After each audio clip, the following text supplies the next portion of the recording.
Hello, everybody. Welcome into the Basketball Bulletin. My name is Trevor Lane, joined by Donnie Freeman. Donnie, how are you doing, man? Happy to see you here on a Saturday. Yeah, doing good, man. Hope you are as well. I just made it, just finished eating, and if anyone knows that feeling where you get the itis and you just don't want to get up, I was like about to pass out, like so. I ran upstairs, like, shit, I gotta go. So I made it just in time. He's going through it today, but we're here to talk NBA trade deadline. We've got a lot of news out there on the market today. We've got a lot to get into. A lot of topics that I know a lot of people buzzing about this to start. Daniel Gafford reportedly now made available by the Dallas Mavericks. In fact, Senpai jumps in and says the Mavs dangling Gafford makes a ton of sense. Kleba has looked good since being back and healthy, and a lively Kleba rotation is good come playoffs. Nico is a great GM, executive of the year, in my opinion. So let's start here. Let's start with the Daniel Gafford of it all. Maybe a bit of a surprise, but I do agree that there's a surplus at the big position with Dallas. They could use some help elsewhere. I know they made the big trade to get Daniel Gafford last year with the Washington Wizards, but now they might be ready to flip him and instead lean fully on Derek Lively and on Maxi Kleba. What do you think about Gafford now being added to a fairly crowded center market, including names like perhaps Jakob Poeltl? You also have Nikola Vucevic. You've got Robert Williams. You've got Jonas Valanciunas. There's a decent amount of bigs out there. Now add Daniel Gafford to the list. Yeah, I like what he brings to their team, but we can't ignore the fact that they do have a glut of guys that can play that position. And it's not like there's anything really wrong with that, I guess, but one thing that's really interesting about him is I think he can help any team that he's basically going to be on. We've seen that when he came in last year to Dallas, but part of the reason why he's the guy that they're dangling out there is he's on a good sized contract. What is that, a mid-level exception or something like that? He's got $13 million, so a little bit less. So that's a good deal that they could potentially get something back for as well. And there's not a lot of those on their roster. Yeah, it's a very movable contract. Actually, it may be right at the MLE, but it's a very movable contract for Daniel Gafford. $13.4 million this season, and then he's got $14.3 million next season. I think given his production, I don't think teams are going to balk at the fact that there's an extra year on the deal. In fact, I think it's a positive when we're looking at value here. You look at what Daniel Gafford has done this season, and he's been, even in limited minutes, he's been good for the Mavs. When you look at the production, particularly when we take a look at the shot blocking, you've got 11 point. I mean, again, this is only in 20 minutes a night right now. 11.7 points per game, 6 boards to go along with 1.5 blocks and shooting 70%. I mean, it's all these, finishing at the rim. That's all he's doing is just catch and finish. But still, there's a lot of teams that could use bigs out there. But I think, Donnie, one of the curious things about a Daniel Gafford move is that the Mavs aren't necessarily in the typical seller position where they're looking for future assets, where they're looking for, draft picks, young players, that type of thing. And I also think they have to be careful with who they give Daniel Gafford to, right? Like if it's another Western Conference team, the Mavs are in the thick of the playoff race. So some of the teams that might be interested, like for example, our Lakers in Daniel Gafford, do the Mavs really want to give Gafford to LA? And then have to go against him perhaps in the playoffs? Probably not. So I do think they have to be a little bit careful with what they do here if they move him. What are Gafford's per 36 numbers, by the way? I just wanted to ask that because he's given all that production in 20 minutes. His per 36 is kind of crazy. Here it is. His per 36, 21 and 11 and 2.6 blocks. Now, remember, though, we've seen it. Remember, especially if you're coming out from the LA perspective. Remember how long we looked at the per 36 for Jordan Hill? I know I'm dating myself here, but back in the day, Jordan Hill put up insane per 36 numbers, but then we found out, he just runs out of gas after like the 20-minute mark. So we have to factor that in. But nonetheless, yes, Daniel Gafford, I mean, he is killing it right now. And I think there's enough teams that could use a center. Yeah. But like, for example, going into the season, we said, well, the Pelicans definitely need a center. I think if this was September, this was October, the Pels would be all over this. Right now, they're kind of in tank mode. What are they going to give up to get Daniel Gafford? Certainly not Herb Jones. That was some of the other news that's out there today, that the Pels are not going to move on from Herb Jones. So I think finding the landing spot is going to be interesting for Gafford. But I mean, is he, in terms of the available centers, Is he now at the top of the list in terms of quality bigs? Um, what is? I mean, that list is. Yeah. I mean, I'd For his price point anyway, like, would you yeah, rather have him or Jonas? yeah. Well, at the price point, yeah, it's not close. I'd rather Right. I'd rather go for Gafford, especially because he's much younger and a lot more athletic, springy, defensive. Like, it's not. I don't think it's close at all, really. I think Jonas is a little bit of a better rebounder, but that's probably it. Sure. My question with this is that, like, yeah, they have to be careful where they send him, but I also think maybe it would be better to keep him. Maybe they think he's a bit redundant with Derek, and that's certainly fair if that's the case. But I'd kind of maybe be looking at Maxi at that number. I would probably personally be trying. Like, I know he's been big for them in spots over his tenure, but I'd probably be looking more towards Maxi personally. But maybe they don't feel like they can get back the return they'd need for that player. So I think the return is part of it, but I also think come playoff time, I think this is where Maxi Kleber makes, and look, in a vacuum, I would rather have Daniel Gafford than Maxi Kleber, just to be clear. But if I'm the Mavs and I know that you have to have as many tools in your toolbox as you can get, right, for playoff time, because you have to be able to counter what opposing teams are throwing at you. I think there's duplication with Gafford and Lively, who both basically do the same kind of stuff.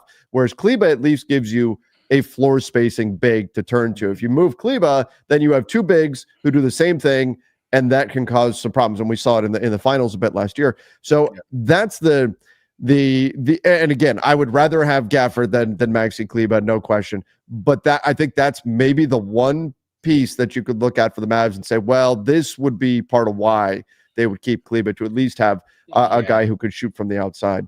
I think it's more so just the redundancy with the two players, which like I said, I get. I think that makes sense. But if you're looking for a floor spacing five, I'd probably just up PJ and just play up from there, and go, or small ball, I guess, and put everybody up a position and put PJ at the center personally. But regardless, they're looking for more wing help. We've said historically there's never too many wings you can have on a team, so I think that's the right decision for them to try to get some more help there. But I do like their roster. Just on paper, they've got one of the best rosters in the league, in my opinion. I really like the construction here, so they're going in right now, and I think they really need to, if they get more wing help, they really need to construct to help construct a defense around Luka, because I think that's one of the main issues, is that Luka gives you all that production, but sometimes can be targeted on the other end. Yeah. And I know I've got people in chat saying Maxi Kleba has not been good. I know he hasn't. I'm thinking regression kicks in at some point with him. I think he's not been good statistically year over year. No, but it's just a different skill set to offer. And that's part of why, like, I don't like, would teams want to take on Maxi Kleba's next year of his deal? Probably not at 33 years old. Daniel Gafford, the more valuable piece to potentially move on from if you're the Mavs. So now it becomes a question of, what do you do? Who are you targeting with Daniel Gafford? What wing are you going for? Like, what's interesting to me is, like, and I know the Nets don't really need him in this, but what if the Mavs had tried to get into the Dorian Finney-Smith, their former player, Dorian Finney-Smith? He'd be perfect. Right? I mean, isn't he kind of what they'd be looking for in terms of wing help? So interesting that this is where they're at now. I don't think this gets them necessarily into the mix for, like, Cam Johnson. That would be ideal. But and you'd have to add up more contracts in order to make it work. But I do think it's interesting that the Mavs now have this piece that in theory should be valuable. The first team I thought of, though, was the Knicks. I mean, they were in rumors for Jonas Valanciunas, maybe doing something around Mitchell Robinson. Again, it's not a clean fit in terms of the Knicks have pieces the Mavs want and all that. I mean, could we talk about like a Josh Hart thing? If I'm the Knicks, I'm not moving on from Josh Hart, though. So it's tough to find the exact landing spot. But I think there's going to be teams that'll be interested in Daniel Gafford. The question is, do the Mavs get what they want, which isn't necessarily future draft capital. It's wing defense that can really help them out come playoff time. Yeah. Do they, what's their pick situation looking like if you have that? Because I think that's also going to matter here. But I do think, Gafford is the better player to trade for, much younger than Kleber. Probably you're going to get more value. There's more salary there, so you can take back a bigger contract. You just don't want to send him to a team that actually needs a big and is in your same conference. That would kind of suck. But other than that, I think that it's pretty open. Yeah, the Mavs only have one second-round draft pick coming in. They've got multiple second-round picks going. In fact, they've got a lot of second-round picks going out. They have a 2027 first going to Charlotte. They've got a pick swap in 2028 going to OKC, because where else? That's where all the picks go. They have a 2029 So they don't first have going out. anything. Yeah, they've got a lot of their future draft capital that's already spoken for right now. Yeah, so that's going to matter then. So a team's going to have to really either need or like Gafford. Yeah. Well, I mean, look, it's another name. I think an exciting name that's out there on the market, Daniel Gafford. I think he's going to generate some buzz, and perhaps this shakes things up a little bit on the trade market and creates maybe some earlier deals. And again, I know a lot of people are pining, saying, the trade market's dead. Nothing has happened under the new CBA. Nothing's going to go down. We've had 4 trades already. It's been a very busy trade market already this season, and we've got until February 6th for this kind of stuff to develop. But I do think Daniel Gafford getting on the market is a really interesting addition that could shake things up, particularly for teams that are looking for a big. Andrew, with a super chat, said, my wife asked what I want for my birthday. I said, only Rob Pelinka can get me what I want for my birthday this year. Is that a souvenir from Disneyland? Because I'll tell you, Rob can definitely bring you that. Oh, my God. He can get you Jenna. Oh no! What is it that if you could get one thing for the Lakers at the trade deadline, what would it be? I feel like that answer just like changes from game to game. Like one game, I'm like, man, we could really use another like athletic guard. Then the next game, we're beat up on the glass. I'm like, man, we could use another big. Right. I guess the consistent has been getting another big. You know what makes me want another big more is the fact that they're trying to do the 3 G League bigs thing. And I just, if you're trying to do all that, then just, holy crap, go get a big. Like, just make it happen. Instead of putting all your spots, get a guy, keep a guy like Quincy, develop somebody there in that spot. Instead of trying to rely on these 2-way guys, just go get a real big. Like, just make that happen. You keep trying these 2-way guys, hoping that one of them is going to pan out and it's going to work. And when you need to just pay the price and get the higher level player to begin with, rather than continuing to burn 2-way spots on guys that you're going, well, hopefully this one will work out. It's like buying a cheap printer. I don't know if you've ever done it. I have. I've gone through way too many of them, and they work for like a week and then they break down. You're like, man, I guess I should have just spent the extra $50 Maybe or whatever. You should stop buying cheap printers, Trev. Right, exactly. That's it. And that's the whole point. Don't just rely on buying a cheap printer. It's not going to get the job done. Spend what's necessary to get a quality one that's going to actually be there night in, night out. I think it's a good point for the Lakers. Can y'all make sense of the Trey signing, Quincy waiving? I mean, there's been some buzz that maybe Oliveri wanted another opportunity elsewhere, which is similar to actually what happened with Scottie Pippen Jr. He wanted out. He didn't feel like he was ever going to get an opportunity with the Lakers. So maybe there was something behind that. Yeah, it's probably it. I just think if that's the case, why not just get rid of Traore? They must really like Traore, because, like I said, because you obviously aren't getting rid of Koloko. I think he's earned an actual roster spot at this point. And I wouldn't get rid of Quincy. Again, 3 guards on 2 ways or 3 bigs on 2 ways is kind of weird. My guy Dan says Walker Kessler. Shout out Dan, and also, I would love Walker Kessler. Sure, but are the Jazz willing to move him? I mean, he's one of the bigs that could be on the market, but are they willing to move on from him or not? I've said repeatedly, I just think they're absolutely crazy for that personally. But for considering to move him, yeah, because he's a young guy. Like, I don't get it. You want young guys in your organization, but I also thought they were crazy if that was the case for maxing out Lowry and drafting Filipowski. I thought that was super weird. I'll tell you what it is. It's the 76ers from a decade ago. Remember Michael Carter-Williams? Oh, yeah. He was like, everybody went, oh my God, they found this great player and all that. And the 76ers went, maybe the rest of the league likes this guy a little bit more than we do. And so then they flipped him. They flipped him in a trade. And I think if the right value is there, that's what. And I like Walker Kessler, but I'm just saying, I think the Jazz may feel like the rest of the league values him more than they do. And if that's the case, they'll move him. But again, they have to get a certain price. And I think he's been good enough this year to where it's going to be tough for the Jazz to move him. Maybe that's the case, because I don't know that they ever really liked him, because he was a Team USA player and played off the bench the whole next season, which was really weird. But by the way, to the Sixers, those same Sixers drafted what? Noel and Okafor, and Embiid. And then Embiid. Like, don't tell me nothing about the Sixers, man.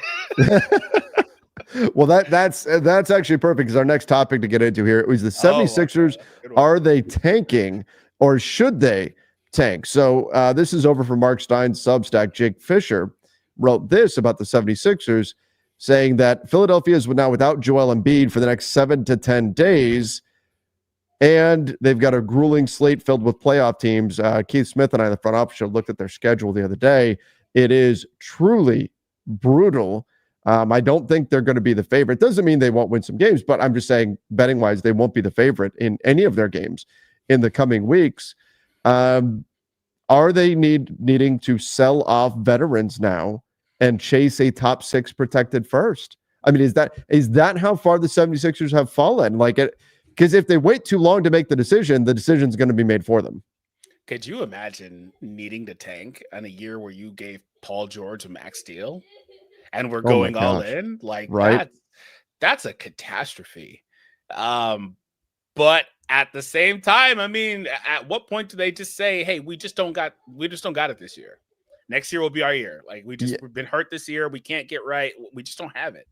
I mean, I'll tell you what, though, the Pelicans have been insanely hurt. This feels worse. What's gone on with the 76ers feels worse than what's gone on with the Pelicans because the 76ers had legit hopes of winning a title this year.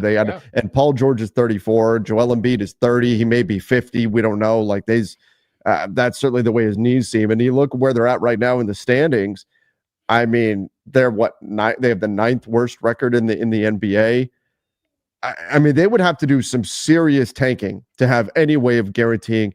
I don't know if they could win more than 3-4 more games the rest of the season if they wanted to guarantee they're going to keep that pick. What is it? Top 7? Top 6 protected. Top 6. I mean, with the new odds now, I mean, maybe they could still keep it, but guarantee, sure. But I don't think it would be that hard for them, tank. Just sit Embiid. Dude needs to rest. It's happening already. You have to instead of sitting him for a couple weeks, bringing him back, seeing what he can do, and oh my God, he's out again. Just let him sit for the rest of the year. What hurt could it do? But then what do you do with Maxey? You tell 24-year-old Tyrese Maxey, hey, you're done for because Tyrese Maxey would accidentally cause you to win a few games here and there. I mean, he wasn't early in the season. Are you sitting Paul George too? Yeah, you also would do the same with PG. Maxey is awesome, but he was out there playing almost 48 minutes a game before he got hurt, and they were still losing everything. So, I mean, Jared McCain is done for the season with his injury. That was unfortunate. I mean, if you were to sell off players, let me ask you this. What if the 76ers decide to do something crazy? Do you trade Embiid? I think they'd look at trading Maxey or something else before that, personally. Is Embiid okay? I'm not gonna say this because I understand the talent Embiid is, right? I have no question about his talent, MVP player. Is Embiid really tradable? I'm dead serious. He's tradable as in, does another team want him, or would the 76ers actually trade him? Exactly. Does another team actually want Embiid? He's got $70 million on the books in a few years here, and I'm terrified of that. By the way, I think that's going to be bad money personally. Oh, that's scary. I don't I know he's only 30, but these injuries he's had scare me, man. Seriously. And again, he's a 30-10 guy. I know who Embiid is. It's just weird. I don't get it. That's why I said I'm dead serious about that question. I don't know if I would trade for Embiid. I'll tell you what, if I'm the 76ers and I have any inkling of saying, you know what, my 3 guys have only played 10 games together all season, but this ain't working, and we need to do something drastic here, I would not trade Maxey. Yeah, I would. He's my future. I'm not trading him. Paul George, Joel Embiid, maybe they need to start listening. Well, if I question Joel, I don't think PG is tradable at all, for the record. And yeah, they shouldn't trade Maxey. That was not what I would recommend. Sure. But I thought maybe if they were to trade one of those 3 guys, it probably would be Maxey, because I think they would probably try to go all in on this current Embiid edition before, if they had to make a choice, right? But I don't. Real quick, we should clarify. Joel Embiid, actually, this is all hypothetical. He can't be traded at this year's trade deadline. We'd be talking about this summer. You'd sit him down for the rest of the year and then try to Next trade him year, this summer. something like that. Yeah. But I really think that they should just tank this year and they'll be fine next year. I at least I'd hope that they'll be fine next year. I'd like to think they will be.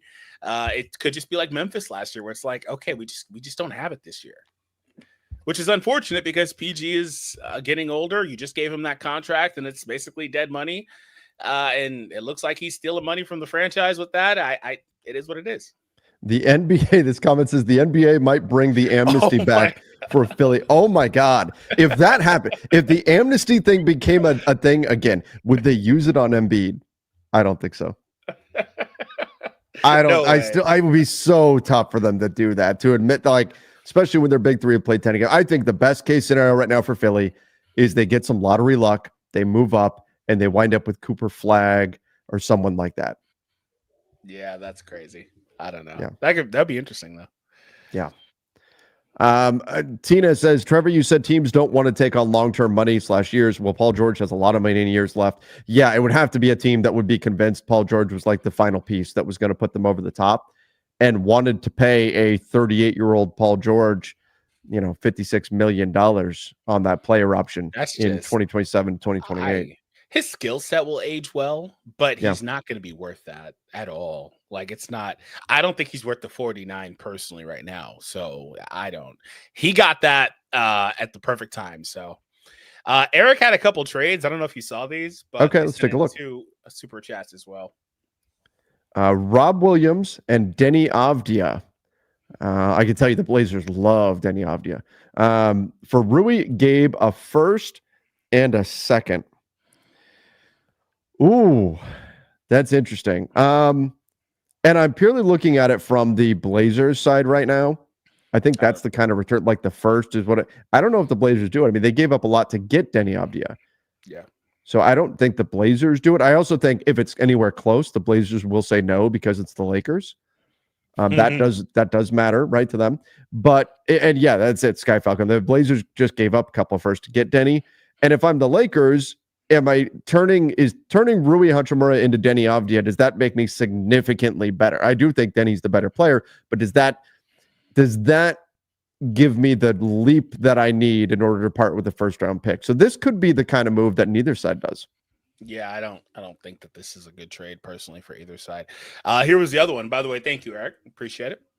DeRozan and Ellis for Rui, Gabe picks as well, maybe. Is it bad that Ellis is the piece I'd be most excited about? Yeah, I was going to say I'd actually really like Ellis on the team.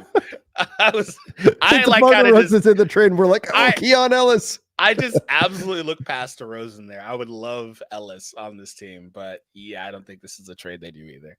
Yeah. Also, both these teams don't want to really trade with us if possible. On the Portland thing, have they only traded with us once, like in their entire franchise history? Yeah.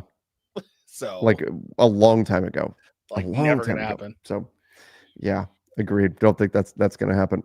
Sorry, you were putting another one up there. Yep. Great job. Nice hoodie, Trevor. Question: do you guys expect a bunch of deals at the deadline from teams or no? I'll let you go, Trev. I do think we're going to get an active trade deadline. There's a lot of people saying, "Oh, the new CBA and all this," and look, I'm one of them. I don't like the new CBA. I think it went too far. I don't think it needs to be scrapped. I think it needs some tweaks here and there. But I think the market dynamics are such that we're going to get a very busy trade deadline, and that's in spite of the new CBA. I think you've got enough teams that are clearly defined sellers and motivated sellers, and enough teams that are clearly defined buyers and motivated buyers that we're going to get activity. It's just it's going to happen. Now, it may not be the superstar level trade. It may not be oh my God, Giannis just got traded, right? It may not be that, but I mean, could we see the Cam Johnsons, the Brandon Ingrams of the world, maybe Jimmy Butler, players like that being moved? And Jimmy Butler's probably the biggest name out there on the market right now. Could we see players of that caliber moved? Yeah, and I think we'll see a decent amount of activity there. There's too many teams that are close enough to where they can talk themselves into going for it, and there's also enough teams that are, drooling over a shot at Cooper Flagg or Dylan Harper or whoever else they can go get in the draft, that there's incentive to tank as well and to sell off assets currently. The next domino to fall right now, it's for teams to flip to being willing to take back future future salary in exchange for maybe improved assets. We could be talking first round picks. We could be talking better young players. Right now, all we're seeing is second round picks going for role players, as long as those second round picks are attached to expiring money. Those expiring contracts are going to start really running out, and they already are. So now we're going to see a shift with longer term money becoming really the only available option. And then the question becomes, what do the buyers have to add in order to incentivize teams to take on the longer term money?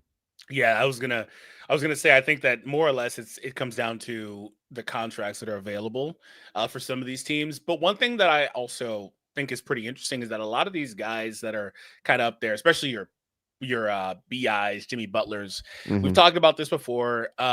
They're just starting to make a little bit too much money, where it's kind of hard to put together 3-4 players to be able to pull off a trade and not, gut your team, basically. Like, that's where it's a little bit tricky. Even trying to get a guy that's in the 20s is kind of hard.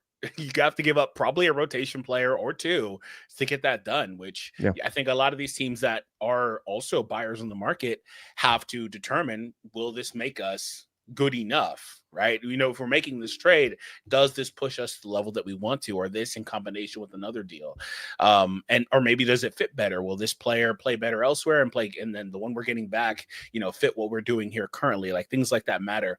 But I just really think that there's also a crunch just on the amount of players that need to be added, because the way rosters are constructed, you've typically got 1 or 2 guys on max deals, not a lot of guys in that mid-level range anymore. There's a lot of guys that are around like 20s and stuff like that, but it's kind of hard to put together. Like, say, for example, if the Lakers wanted to go get a mid-20s guy, they've got to put together Rui and somebody, or like 3 guys otherwise. Like, it's kind of tricky.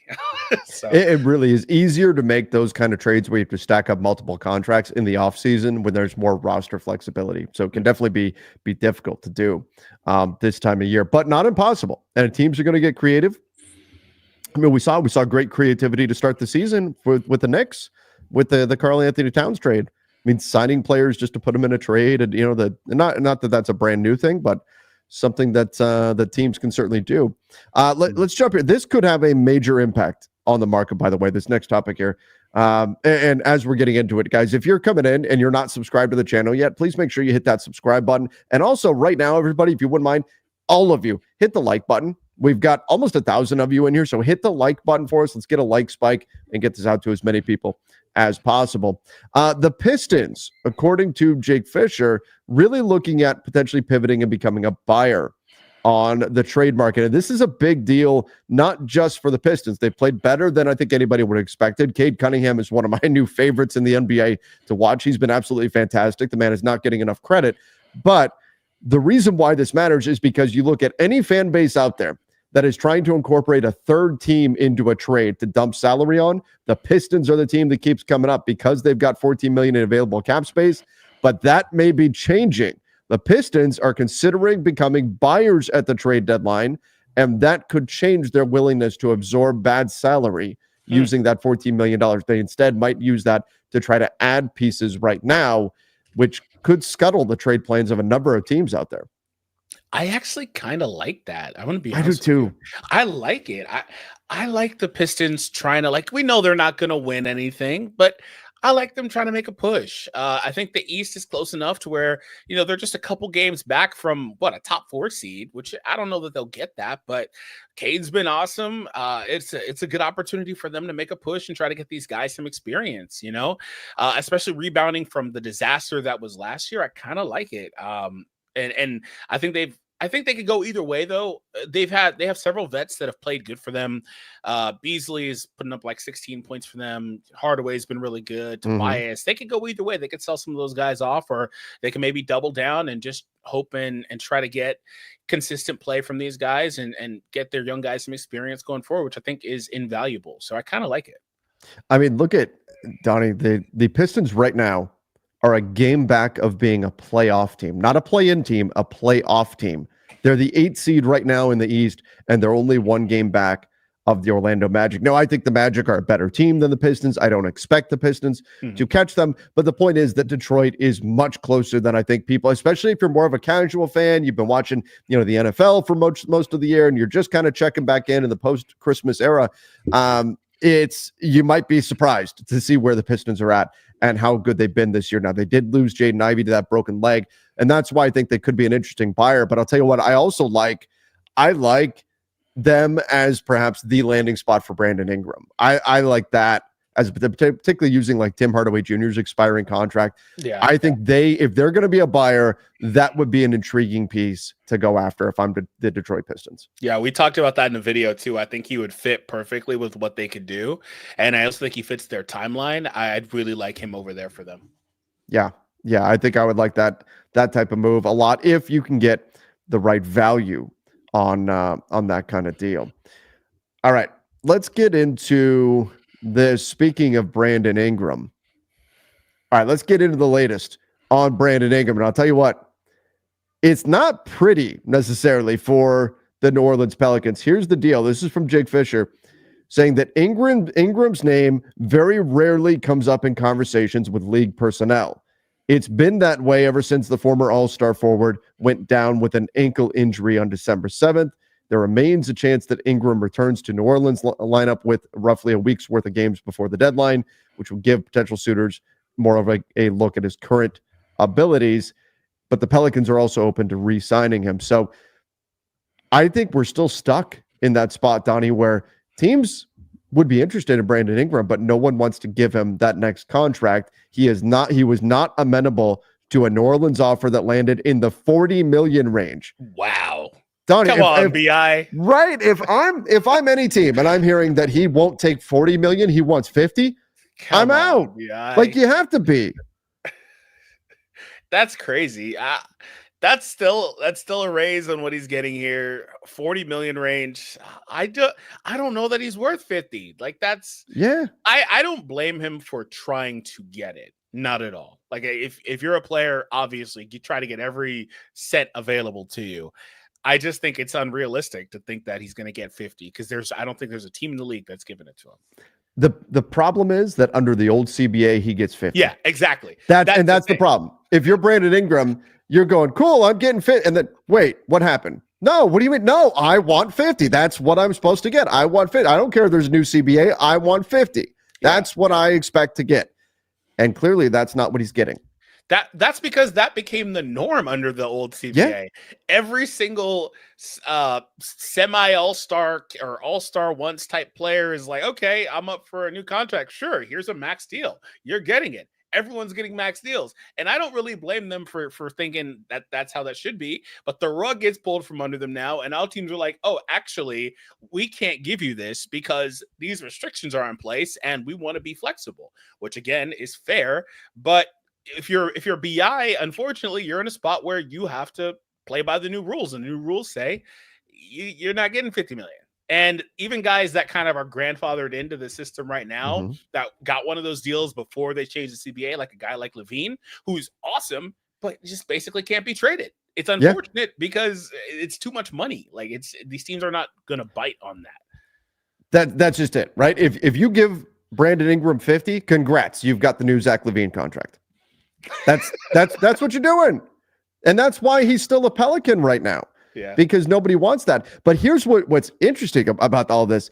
The Pelicans, much like the Heat, are not worried about free agency. So normally there'd be that threat with Brandon Ingram being able to say, well, cool, then you're going to lose me for nothing this summer. And Jimmy Butler is doing the same thing with the Miami Heat. Hey, you guys don't want to move me? Fine. You're going to lose me for nothing this summer.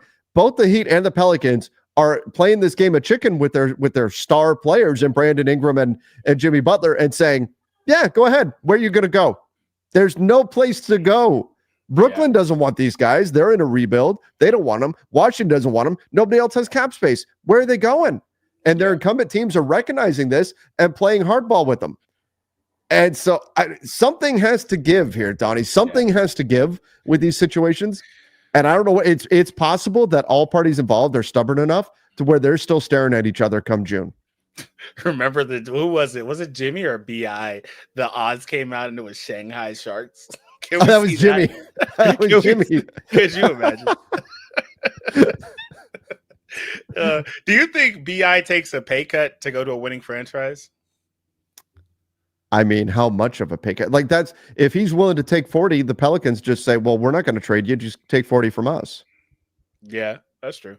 So Because that's I don't think they want to bottom out right now. It's just they're not able to reach agreement with him. Yeah.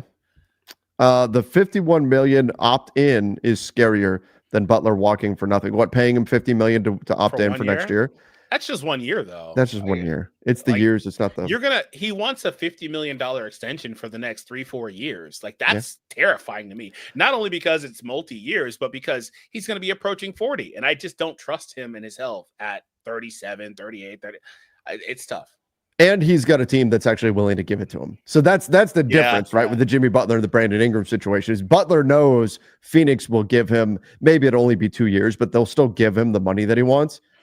And Brandon Ingram, I don't think the money is out there for him. So that's a difference between the two. But otherwise, it's a very similar situation. And again, Zach LaVine is the cautionary. Zach LaVine, you couldn't ask for Zach LaVine in your wildest dreams to play better than he's playing right now. And it still doesn't matter. Right. So it's not like you could give Brandon Ingram 50 million and say, but there's always a chance he could play so great that he'll be worth it. No, Zach LaVine is playing out of his mind and teams still don't want to touch that contract. I'm sure there's a bunch of guys. I'm sure there's a bunch of guys that were on these max deals that just got off them and were faced with this same situation. And we're like, okay, well, I have to take a pay cut because that's just what the CBA is now. Yeah, because everybody was getting them for a while. And, you have the tale of LaVine. He's played great, but you also have the other side of that coin where you have a player that gets a max deal in Beal, and it doesn't look good either. So, like, it's not – you just can't do this, I don't think, anymore, which is unfortunate. I think they went overboard with the CBA, all that stuff. So Jimmy wants to go to Phoenix. That's pretty well documented. Yeah. Do you think there's any way he's signed and traded there? Can they even get that done? No, because the Suns still can't aggregate salaries in a trade to stack up to make that work. There's like they have. It's got to be Bradley Beal. Like that's the way to do it. It's got to be Bradley Beal, and nobody wants Bradley Beal. God dang, Trev. I mean, it sounds so cold, but it's true. On that I guess that has to be specified, right? Right. Like when I say nobody wants Zach LaVine, nobody wants Brandon Ingram. No, these guys are good players, just not on their current contracts. People don't want that. I get your point. It's just hilarious. Like, nobody wants Bradley Beal. Somewhere Bradley Beal is like he just hangs his head and like there's a little tear dribbling down his cheek right now. It's the 50 Cent meme where he's like, I'm like, why you say F me for? Did you see that? I'm sorry, Bradley Beal, but it's true. And this, I mean, to put a bow on the Brandon Ingram stuff, this goes all the way back to that I like Brandon Ingram with the Detroit Pistons, but not if it costs me, not if it's $50 million. No, thanks. Then I'm, hey, I might talk to the Pelicans about CJ McCollum or something like that if I'm Detroit. So I've got a veteran guard to go turn to. But if BI is really set on this, no, I need $50 million. I don't know what's going to happen with him. Yeah, I also really like CJ in Detroit as well. We talked about that too. It'd be a good fit. All right, let's go. Let's jump here. We do have a little bit more news to get into, but which players are most likely for a buyout for the Lakers? Or let's change this to really any tier 1 apron team. One of the things to keep in mind are the new collective bargaining agreement. Any team that is above the tier 1 apron cannot sign a player who's bought out that's making more than the mid-level exception. So I know there's a lot of Lakers fans saying, "Oh, Lonzo could get bought out." Lakers can't sign him. Can't sign because he's making $20 million. So you would not be eligible to sign him. Whoever gets bought out, in order to be eligible to sign them, that player would have to be making less than the MLE. So let's say Jonas Valanciunas got bought out. The Lakers or any other tier 1 team could sign him. He's making less than the MLE. But Lonzo, Vucevic, Ben Simmons, nope. And so what I think the effect of that is going to be is that the buyout market is going to be nerfed to a degree, because some of these veteran players, they would negotiate buyouts fairly aggressively because they knew, hey, I've got like 5 teams that want to pick me up. The problem is that market has basically been cut in half, where most of the teams that they would want to go to that are contending teams are not able to pick them up under the new CBA. So if that's the case, if I'm, let's say, Ben Simmons, and I look out there and I go, oh, well, there's no team available that I really want to sign with. Why give up any money in order to get to a team that I don't want to go to anymore? There's one team that's got a pretty good chance to win it that they can go to. OKC. OKC is the exception, right? But I mean, that's the other thing. Like, we're going to talk about Cam Johnson in a minute. Does OKC want to disrupt their chemistry at all, bringing in like a big time name? Maybe not. So we'll see what that all looks like. But I think we're going to get, as much as optimistic I am about the trade deadline, I think the buyout market isn't going to be as interesting as it's been in years past. There's a comment saying if D'Lo gets bought out, can the Lakers get him? No. Anybody making more than mid-level, which is about 13 million, they can't. Yep. It's not possible. Right. Now he could go to the Thunder or something. Yeah. The Thunder. So the reason why is because the Thunder's team has not hit apron level yet, which is crazy. Yeah, they will next year, but my they will. God. Yeah, that's crazy. They're kicking everybody's ass right now, and yeah, and by the way, because the Lakers traded D'Lo too, they also couldn't pick him up for that reason. That's the Zydrunas rule, right? Mm-hmm. Yeah, the old Zydrunas Ilgazi, the Cavs traded him, and then he's like, "Cool, I'll take a month off and then go right back." I remember that. That was so funny. Hilarious. The team trading for Jimmy is not giving up stuff if he doesn't want to go there. That's his leverage. Oh yeah, look, Jimmy has leverage too in the situation. He does. I'm not saying he doesn't. And part of Jimmy's leverage is I'm a pain in the ass. That's part of Jimmy's leverage, and everybody knows it. And so if I tell a team, "Oh yeah, trade for me," and I'm going to be a problem for you, that will immediately scare a team away. Yeah, but he also just can always be like, "All right, well, see, I'm going to leave." And now the Heat aren't scared of that, but another team that trades for him probably would be. The question is Jimmy upset enough to where he would turn down his $52 million option so he could play for the MLE? Yeah, that's crazy. And I just don't see it. He'd be sacrificing almost $40 million. I don't see that. Yeah. Jimmy's not crazy. He might be a pain to deal with sometimes, but he's not crazy like that. Yeah. And is there a chance a team trades off a couple pieces to free up some space? That's probably not very likely though, but and that's one of the things that like the Bucks might look to do. They might look to try to send, and this is where the Detroit Pistons not wanting to absorb salaries might matter, but the Bucks may try to shed Pat Connaughton to drop below the second tier apron, which would allow them to aggregate salaries in a trade and maybe go get Jimmy Butler using like Chris Middleton's salary or something like that. So teams could look to drop some money. And then in terms of spending power over the summer, sure, teams could try to shed salary. But the problem is, it's not like in years past where there were teams sitting out there, sitting on a bunch of cap space saying, well, whatever, worst case scenario, if we don't reach the salary floor, our money's just going to get divvied up between all the players on our team. You have to reach the salary floor by the start of the season now instead of the end of the season. So that's shifted things too. There's just not as much space out there for teams to send contracts into to open up that kind of flexibility. Yeah, makes sense. Yeah. All right. So if upset Jimmy becomes detrimental to the team, then Jimmy will keep getting suspended and fined. Yeah, I mean, that's where like the word yesterday, Tony, from Jimmy's side was like, I can make this a lot worse. Yeah, like that's what he put. That's kind of scary, like, right? Like he hasn't even used half of what he can do. Like that's crazy. I kind of want it to I don't want it to happen for Jimmy. I don't want it to happen for Miami. You want it for this, but as a neutral third party, I kind of want it to happen. Like what? Like I thought it's been pretty contentious so far. Yeah. What is it being escalated look like? What is that? It's kind of crazy, world, like right? How it's been like the back and forth. Like, oh, the reports come out, Jimmy's asking for separate flights, but then the reports also come out. Actually, he's only done that a couple times, and it was because his father or something like that. Yeah, it was sick. It's been. There's a lot of it going both ways already in the media, so it's just kind of crazy. I'd be really curious to see what else could really get out there. It's all just twisting a story to fit the narrative and what your side wants out there, and all of that. Yeah. So Trev loves watching train wrecks. I mean, don't we all? That's been what you watched every other day for a couple of years. That's right. All right, let's get to the latest on Cam Johnson. According to our pal Jake Fisher, the market for him pretty robust. A lot of people are interested in him. We consider to be perhaps the most likely player to be traded at the trade deadline. However, it's not the same situation as Dennis Schroeder and Dorian Finney-Smith because the Nets can convincingly say, well, no, we're fine with keeping him. We don't have to trade him. He's under contract for 2 more years after this year.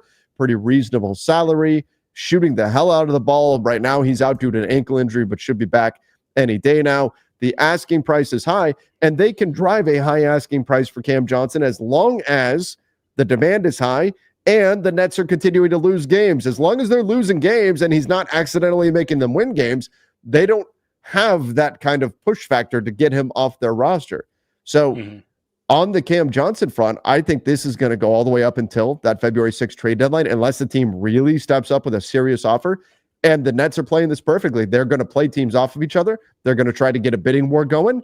And the word is that now, and we've talked about this, that some teams might say, well, we don't want to get involved in a bidding war. OKC might actually be dropping out of the Cam Johnson chase because they don't want to mess with the chemistry of their team, and they'd have to give up a lot to go get Cam. Oof. I understand that. You got a good thing going. Don't really need to change much with it.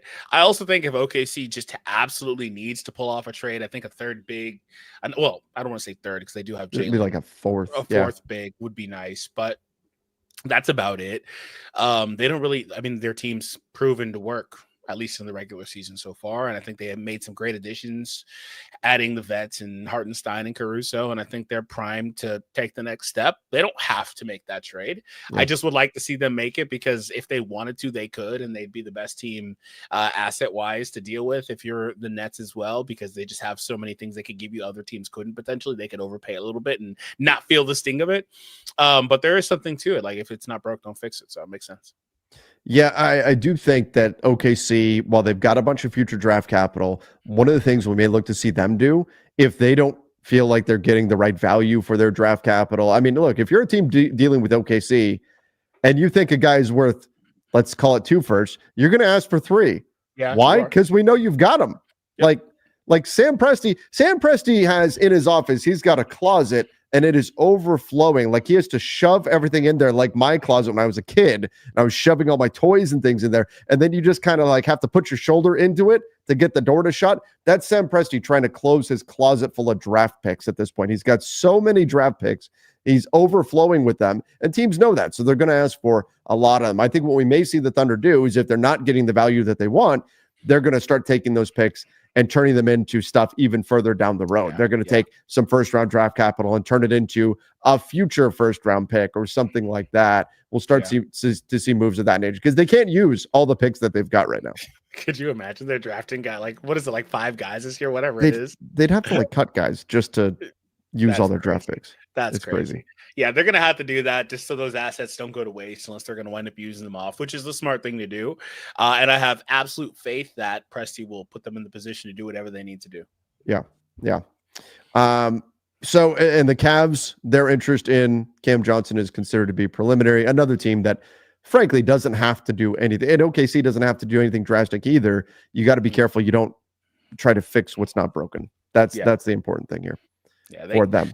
The Cavs, I think, also could probably, again, just use another big. Like, I like that they've got their 2 in the front, but they're kind of thin after that. They go to Mobley at the 5. They don't really have much else there. Like, they could probably use another serviceable one. But other than that, they don't really need much. So, yeah, agreed. One other thing, just to, kind of tie a bow on all the Cam Johnson stuff here. I had a comment that the Kings apparently have the best offer right now with a first and expirings. I don't know, like right now the Nets want 2 firsts, but we've also seen the Nets in their 2 previous trades. They wanted a first for Schroeder. They very quickly said, okay, we'll take seconds. They wanted a first for Dorian Finney-Smith. They very quickly said, okay, we'll take seconds. They have a history of bringing down their asking price.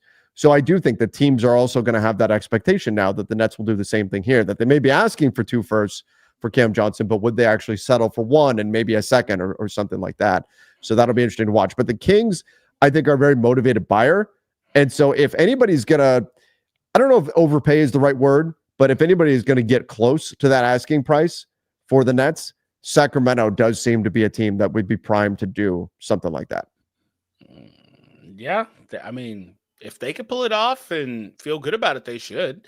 If I'm excuse me, not Detroit, Brooklyn, I'm not making this move if I could hold him until the literal deadline. I'm gonna do that and push it up against the wall and say, all right, we're approaching the literal time. Like, any last calls? Okay, well, this is what we're doing. And again, they don't have to make a trade if they don't want to, but that's what I would be doing. And if that's Sacramento at that point, sure, go for it. I a first and expirings isn't all that inspiring for me personally. Yeah. Maybe a first and some seconds as well. Maybe that's the compromise. But regardless, I think Sacramento should be in on him. I think he'd fit perfectly. But again, like we've said 1,000 times, he'd fit anywhere. So yeah, he really could. He really could fit anywhere. All right. Let's just go into the chat for the remainder of this show, because those were my primary news topics we wanted to get into. And I know the chat already has some stuff going on here that they want us to talk about. I know Colin Sexton, his name's been going around there. I know Evan Sidery had something about contenders are interested in Sexton. I think if the Jazz are going to make a trade, it's probably Colin Sexton that winds up getting moved. I don't see Jordan. I think they waited a year too long on Jordan Clarkson, maybe 2 years too long to move Jordan Clarkson. John Collins is another interesting one, but I think Colin Sexton would make a lot of sense for the Jazz to move on from, to get future assets. And he could be a guy who could fit as a six-man scorer a lot of places.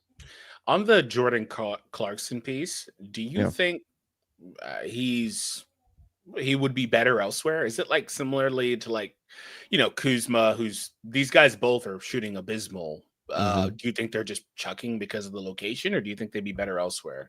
Yeah, I do think it's possible that the percentages improve for Jordan Clarkson if he's somewhere else, right? The defense isn't going to be able to key on him quite as much. But we also have to remember it doesn't feel like he is, but somehow, some way, he's 32 years old. So, and he's under contract next season as well for $14.2 million. So I don't know that the numbers improve a ton. I'm more confident in Colin Sexton being a six-man scorer for my team, more so than Jordan Clarkson at this point. And Clarkson a couple of years ago certainly could do that. But like I said, I think the Jazz actually held a little too long on Clarkson. And I think the market has been depressed on Kuzma too for the same reason. The numbers just hasn't been good. And we could say the same thing with Jeremy Grant with the Blazers, who has not had a great season. So it's going to be a situation where the Jazz, the Blazers, the Wizards, maybe they have to take an offer that's a little bit less than what they want, or just hang on to the player for the time being and hope their numbers bounce back next year, because there's enough other options on the market that I think teams will look elsewhere first and only go to these types of guys, Clarkson, Kuzma, Jeremy Grant, if some of the other guys are already off the board. Yeah, that makes sense. Let's pivot from that and talk about everyone's favorite center, Nurkic. What do you think the Suns have to do with him? I saw a report, I think it was actually from Sidery as well, because like nowadays Sidery's got everything. And it was saying that Nurkic is like, they're so done with him that if they can't move him, he'd be their fourth string center, which is insane to me. So I mean, I kind of buy it. Plumlee, Iguodala. Yeah. Now you've got Nick Richards. Like, wow. And not in that order, but Yusuf Nurkic, like he's not giving him $18 million worth of production. Suns fans can't stand the guy. Nope. I know YYC said buyout Nurk. I mean, that's you could waive and stretch him, and you could stretch him over the next 5 years because you double the number of years left on the contract plus one. So you could stretch him out over 5 years, but still, do you want to have Nurkic on your books for 5 years? Probably not. I don't know. I have a hard time imagining where he goes. Like, I think Nurkic is not as bad of a player as what he's shown in Phoenix this year. I think he could be better somewhere else. But again, it comes down to opportunity cost. Would you rather right now, would you rather spend $18 million on Yusuf Nurkic or $20 million on Nikola Vucevic? Not even close. Right? Right? That's the problem. Who's taking Nurkic if you can go get Vucevic?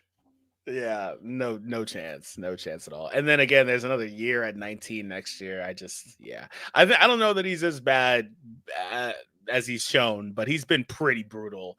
It's just insane that like they're just so far out on him that he's going to be behind all the guys. Lost his starting spot at one point to Mason Plumlee as well. That's how far that they're willing to get away from him at this point, and that's a big salary number. That's your fourth highest paid player on your roster. That's brutal to kind of have to jettison a guy like that. So they're gonna have to figure something out with him. I think they'd have to attach an asset or something to him, but they just don't have those. So I don't know what they can do here. Yeah, like if I'm the Suns, there's no way in hell I'm attaching a first to get Nurkic off my team. There's no way I'm doing that. Like, that's crazy, especially when we talk about it, it'd be a 2031 first. Now, could you attach seconds or something? Maybe, but even that, like, what are you getting in return? Like, I think it's the same, well, not the exact same situation, but it's similar problem to Clarkson, Jeremy Grant, Kyle Kuzma right now, that there's better options out there for a team that's looking for the things that Nurkic would do in theory. And so it's a tricky situation. And he said he's going to be professional and all that, and he's not going to cause problems and everything. But I mean, if he is literally the fourth string center, is he going to be super happy with that? Probably not. Yeah, that's brutal. Probably not. All right. Do the Lakers have enough to trade for Gafford? Yeah, I mean, money-wise, they can certainly get there, but it would have to be. But do the Mavs want Gabe Vincent? I know they want perimeter defense, but is that what do the Mavs want Gabe? I'm assuming the answer is no. And if that's the case, and on top of that, if you're the Mavs and you're looking at the standings in the West right now, you probably want to give them to anybody but the Lakers, since the Lakers are a half a game ahead of them in the standings. Yeah, absolutely. They're not giving it to him. Would you rather have him or Jonas? Because YouTube users saying that they'd rather have Jonas. I would rather have Gafford. Like, what about you? Like, I don't think it's particularly close. I would rather have Gafford. Yeah, I don't think it's close, actually. And I like Jonas. I've been a fan of Jonas like Jonas. His entire career. I like him as a player. I at 32, I question his fit now with a lot of teams. Jonas over Nurk. Okay, Jonas over Nurk. Oh, Jonas over Nurk. Oh, yeah. Oh, I would take Jonas over Nurk for sure. 100%. Easily. Yeah, I was gonna say I like Jonas. He's one of my least favorite bigs on the market right now, just due to the limitations he has. But yeah, over Nurkic easily. Yeah, I think the Suns would do that if they could. Oh, the Suns would do that in a heartbeat if they could turn Nurkic into Jonas. I mean, yeah, they would. They would definitely do that. I mean, they tried to turn Nurkic into Nick Richards, and the Hornets were wise enough to not do that. That's a weird, like, you'd have to get something else back in that. That doesn't even match up. They wanted to turn him into Nick Richards and Cody Martin. Martin is who it was. Oh, that would have been good for them. Oh, that would have been great for the Suns, and that would have been abysmal for the Hornets. That would have been awful. But you look at Jonas, I mean, under $10 million this year, $10 million next year, and then totally non-guaranteed. So really, it's a 2-year contract. The third year is totally non-guaranteed. So, I mean, that I would much rather have Jonas than Nurkic, no question. Yeah, better production at almost half the money. So yeah. Let's go here. Andre Miller, who is a very underrated point guard. Valanciunas, 21 and 15 per 36. Come on, LA. The problem is he can't defend anybody. Yeah. I mean, he gets destroyed every time he has to switch on anybody else. So you're very limited in what you can do defensively with him.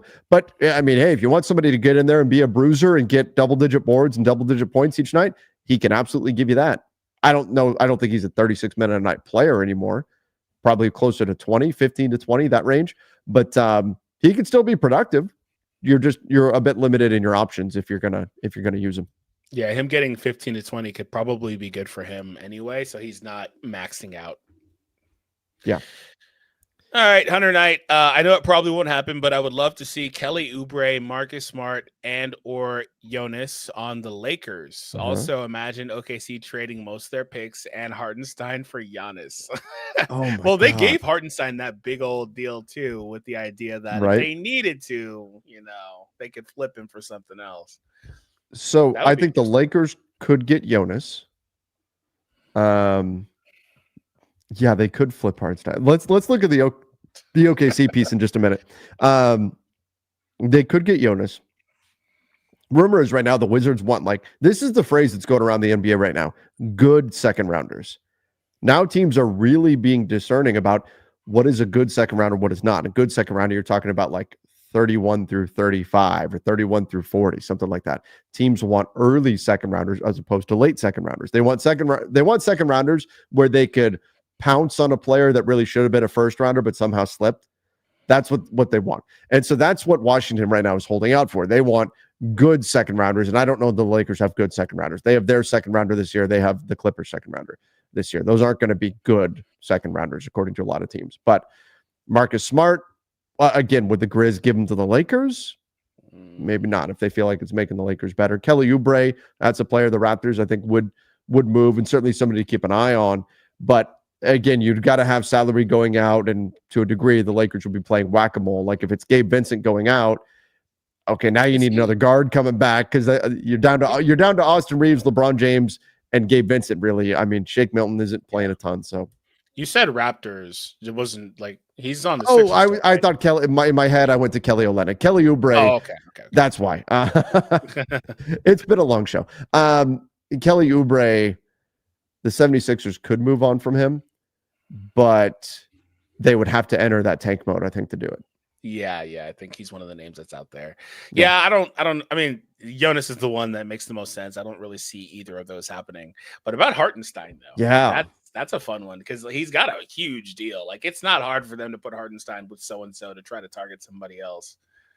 So first of all, I don't think there's a price that the Bucks will give up Giannis. No, yeah, obviously no. And if the Bucks are trading with the Thunder, let's say Giannis goes right now to the Bucks and says, "Trade me. I want out." Even if they are negotiating with the Thunder, there's no way they walk out of that trade without getting Jay Will, right? I mean, they're getting Jalen Williams in the deal. They'd have to. So that's the challenge. But could they stack up Isaiah Hartenstein? Could they stack up, all that kind of stuff? And that's it. Like all the picks and everything, and still get the deal done. I just can't see, even because a lot of they've got a ton of firsts, but a lot of those firsts aren't all that valuable. So like if you're the Bucks, do you want a ton of first round picks that are just okay? Plus Isaiah Hartenstein? No, probably not. And this is purely hypothetical. This doesn't make sense for the Bucks at all anyway. With Jay, but yeah, well, Hartenstein but if you and get those assets can get you any other star that's on the market that's available. You can get that. If anybody comes out and says, I mean, he could get them Jimmy Butler. Well, no, not right now. I mean, obviously, yeah, it could get them Jimmy, but I wouldn't do it. But like, say another star came out and was like, "Oh, trade me," then I think the Thunder could be a player in that if they want to. But like we talked about previously, they like their team. They're not trying to shake it up, but just hypothetically speaking. By the way, Tina says that they want their super chat money back because we missed it. We did miss it. Yeah, so thank you. We're still working through them. We're sorry. We got it now, though. What do you think about this? Rui and JHS money works for Lonzo or Vucevic. So I put that out there on X last night. Just to rile people up. It was like 1 a.m. or something like that, and I threw it out there. Oh, was it Who Says No? Yeah, it was Who Says No. Oh, it was Rui JHS in 2 seconds for Vucevic, and I said, Who says no? Honestly, I think Rui would probably have to go to a third team. I don't know that the Bulls would want to. He's got another year under contract. I don't know if the Bulls would want that ideally. I don't know if I would do it for Lonzo. I would have to be very convinced that he's healthy for the rest of the year. I'd have to really consider it for Vucevic, though. Yeah, I think that's an upgrade through and through on both sides, to be honest. I take it. Problem is, he just can't. Problem is, Vucevic just can't defend anybody. Would you do it for Lonzo? Yeah, I'd do that easy. Give me really 2 and 2. I'm doing it. You're confident that he's going to stay healthy? I actually like Rui a lot, and yeah, I'm gonna if we can, we still keep Gabe in this. So like, if we can give Lonzo the time he needs, I'm cool with that. Well, and here's the piece to us that might make sense from a Lakers perspective. Wait, how does this work money wise? You'd be clearing a year's salary off because Lonzo expires this year. Okay, but still, how does this work money wise? That doesn't. What do you mean? Rui's 17 million. JHS is just under 4. Lonzo's 20 million. Same thing with Vucevic. So just one or the other, not both. Well, never mind then. Whoops. I read it You as thought it was and. both. I read it as and. That's why I was like, I'm doing this easy. What are you talking about? Oh, okay. Yeah, no. Sorry, I'm not doing it for Lonzo. Certainly not. I like him. I hope he's healthy, but no. My bad. Rescind that last 2 minutes. Vucevic only. Vucevic only. Okay. That's why I'm looking at it. I'm like, wait a minute. This doesn't make any sense. But that hypothetical trade that I threw out there, you would do it. Rui, JHS, and 2 seconds for Vucevic. Rui, JHS, 2 seconds for Vucevic.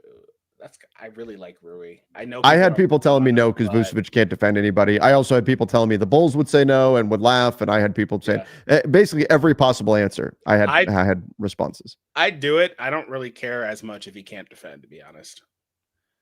Yeah. Like, we talked about that. We spent time talking about that for Jonas, but the offensive ceiling is so much higher to make up for it. That's the trade-off.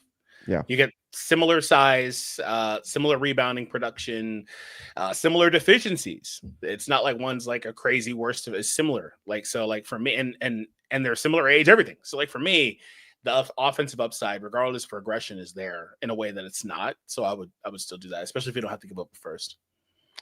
All right, let's go here. Solomon said, LA Lakers trade idea. So many Lakers trades here. Connect and Wood for Dayron. I would not do that for Dayron Sharp. I like Dayron Sharp. I wouldn't do that. I wouldn't give up Connect for him. Gabe, JHS, and a second or two for Cody Martin. Puts us under the apron for the buyout market for 2 players. I mean, you'd have to know somebody was getting bought out that you'd really want to get. And that is hard to know ahead of time. Gabe and JHS and a couple of seconds for Cody Martin. I mean, on the surface, I think I'd rather just keep Gabe, especially because now you've got a positional problem where you don't have another guard. But if you knew let's say you knew Lonzo was getting bought out, and I don't have the math in front of me on this deal, but let's say that it does indeed make you below the first tier apron, which would allow you to sign a player off the buyout market. Or is he just saying because it would open up a roster spot? That's got to be it. Yeah. It's opening up roster spots, not actually getting you below the first tier apron. Which who's getting bought out then that you really want to sign to add to that? That's the problem. Yeah, I don't. We did the video on way too early buyout guys, but like I don't know what that is at this point. Right. All right.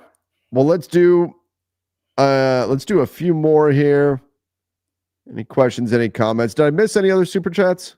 No, I think we got to all of them, thankfully. So there's. Here's one.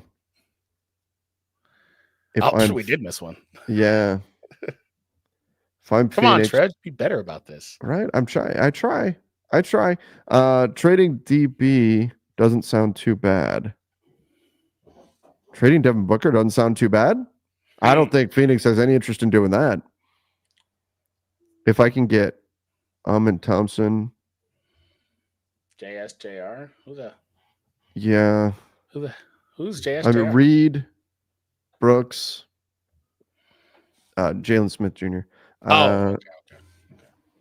Maybe my pick back. So a trade with the Rockets. That's the kind of trade that the Rockets are looking to do with Phoenix.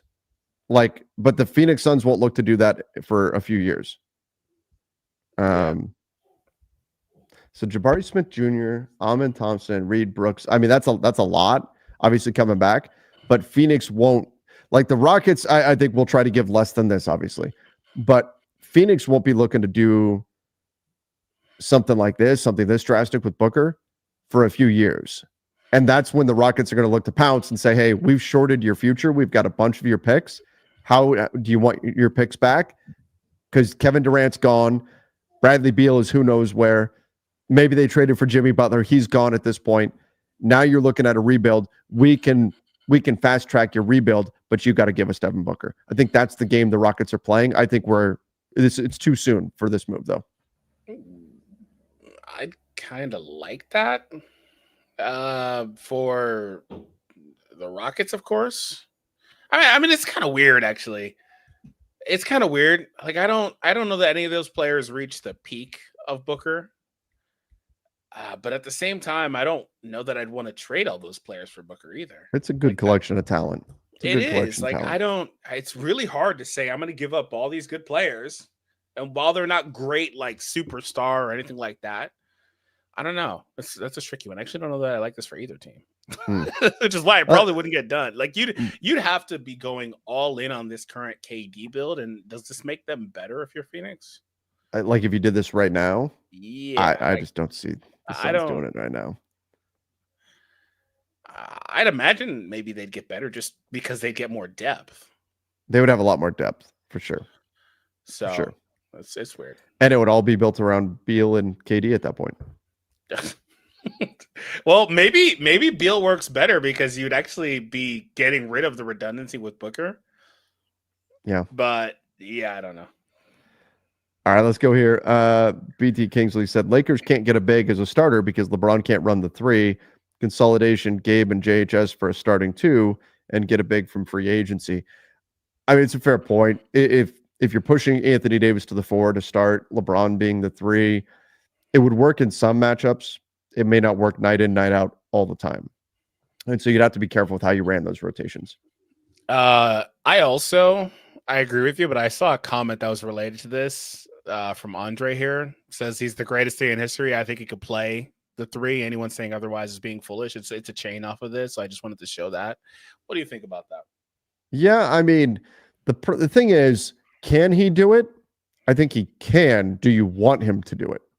And then what is the longevity if he's doing it, if he's chasing threes? And again, I think some of it is matchup dependent. Is there a three on the opposing team that he doesn't have to chase around a bunch of screens? Or a player that he can defend that he doesn't have to chase around a bunch of screens? Maybe it's a bit more palatable at that point. He wouldn't do it anyway. He could be listed at the three and not be the chaser. They would just stick somebody else in that role. And that's. But then who is it then? Is it AD? It would have to. He'd have to. What's going to happen is, and this is where it's matchup dependent. If they've got anybody that sits in the corner all game, that's what he would do. And he would guard that player, and then one of the guards would have to be the chaser on a three, and maybe they'd have some scheme where, they try to catch him on the other side of the screens or something like that. But yeah, he's not running around all those screens. Right. I did see from Cranges prior to the season starting that the player that had the harder matchup difficulty last year was actually the power forward position. So there is something to that too. Sure. It's just largely matchup based though. But with LeBron, you could put him at whatever position you want. It's more about what is he doing on defense, which typically is he's going to be on the box. So yeah, that's what it is. So that's why also when they play the Nuggets and they try to say, hey, Rui, guard Michael Porter Jr. because LeBron's not chasing over those screens. And I don't blame LeBron for it, but because he's got so much of a workload on offense and he's at an advanced age, but they get burned because Rui simply can't do it. So if LeBron can't D up threes, why don't threes hunt him on defense? Because he's LeBron, right? Like I'm not saying he can't do it. He can do it for some possessions. Can he do it all season? I'm not talking about all game, all season. Can he do it? That's what I think the Lakers have to be particularly concerned about. And also, there's better options to hunt. Because usually you've got one of Dalton Connect or Austin Reeves on the floor. And if you're going to hunt somebody, it's going to be one of those two guys or Rui. Yeah. There's only been one time I've seen, I think LeBron actually get switch hunted. And it was one game with Luka. Luka was legit calling him up every single time a couple years ago. Yeah. And it annoyed the hell out of me. But that's the only time I've ever seen that because he was just flambeing him too. That was the only time I've seen that. But because teams don't typically do that because typically there's somebody else you're going to try to go for. And you're going to also try to, not just because of capability, you're also going to try to get a mismatch. Like teams really mismatch hunt in terms of size. So that's it. Right. Last two games, Lakers only won because LeBron was help defending all over the floor. Yeah, and that's the version of LeBron that they need. But we also know we haven't seen that LeBron all season. It's been more sporadic. Yeah. He can do whatever you want him to do. It's just, can he do it every game, all game? And the answer is no. He's not going to do it all game, every day. Right. Which is fair, like I just said. But he can do whatever you want him to do if it's in spurts. Yeah. Yep. Exactly. You need him to get a stop. I think it was last year. He got a stop on. He defended Kawhi last season on a possession against the Clippers, a very important possession. This year against the Grizz, late in I think it was the end of the first half. John Morant was coming down looking for a shot, and LeBron got switched onto him. And LeBron got down in a stance and slid and stayed with him and contested and did all that. Did you see yesterday how low? I saw a comment that LeBron got that switch on D'Lo. Oh, yeah. And they said he got lower than he's gotten since the 2016 season. LeBron was down, bro. He was fired up. He was not going to let he was not letting him score on him. He was like, hell no, D'Lo's not scoring on me. Boy, I thought D'Lo beat them last night. I thought he won that game.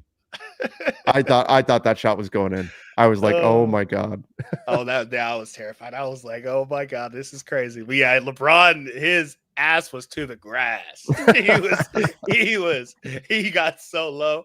But yeah, hey, he got the stop, even though D'Lo got around the screen. But that's, again, whatever you want him to do, he can do it. He just can't do it all game anymore, which is unfortunate. But the fact he still produces the way he does, at least on the offensive end, consistently, it's remarkable. So really I think that's more or less what it is.